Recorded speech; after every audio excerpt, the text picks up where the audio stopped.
રાજકોટ જિલ્લામાં છેલ્લા 2-3 દિવસથી જે આઈએમડી દ્વારા જે ફોરકાસ્ટ ઇસ્યુ કરવામાં આવ્યા છે, અમે આપણા ગઈકાલે ઓરેન્જ ઝોનમાં હતા, આજે પણ 2 દિવસ પહેલાં આપણે રેડ ઝોનમાં પણ હતા, આજે ઓરેન્જ ઝોનમાં છીએ.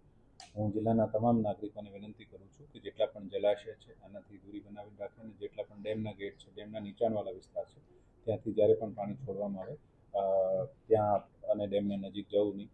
જિલ્લામાં ગઈકાલની પરિસ્થિતિ જોઈએ, જિલ્લામાં ઠીક એવરેજ વરસાદ પડ્યો છે. લગભગ દરેક તાલુકામાં સારો વરસાદ પડ્યો છે.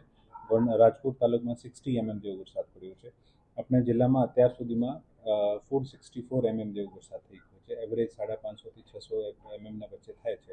જો લગભગ 80-85% આપણે વરસાદ જે છે આ પડી ગયું છે. આનું જે પત્રક છે હું આપને શેર કરી દઈશ.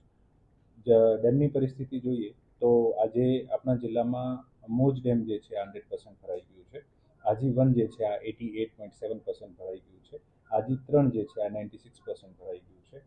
ન્યારી 2 છે 100% ભરાઈ ગયું છે. લાલપરી જે છે 100% ભરાઈ ગયું છે.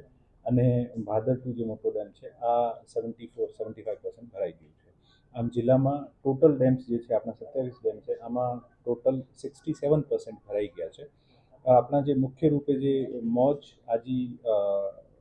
મોજ પછી આપણું વેણુ 2, આજી 3 અને ભાદર 2 આ ડેમ જે છે આમાં બીજા ડેમમાંથી પણ અમુકમાં પાણી આવતો હોય, ફ્લેશ ફ્લડની શક્યતા રહે છે, જેથી આના નીચાણવાળા વિસ્તારમાં તમામ માણસોને અપીલ કરીએ છીએ કે ખાસ કરીને તકેદારી રાખે.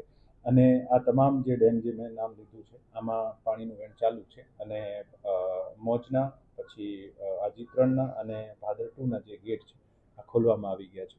તો જ્યારે પણ આનું પાણીનો નિકાસ થતો હોય તમામ જે પણ નગરજનો છે, ગ્રામજનો છે આના વિસ્તારમાં આવતો હોય અને દૂર રહેવા વિનંતી કરું છું.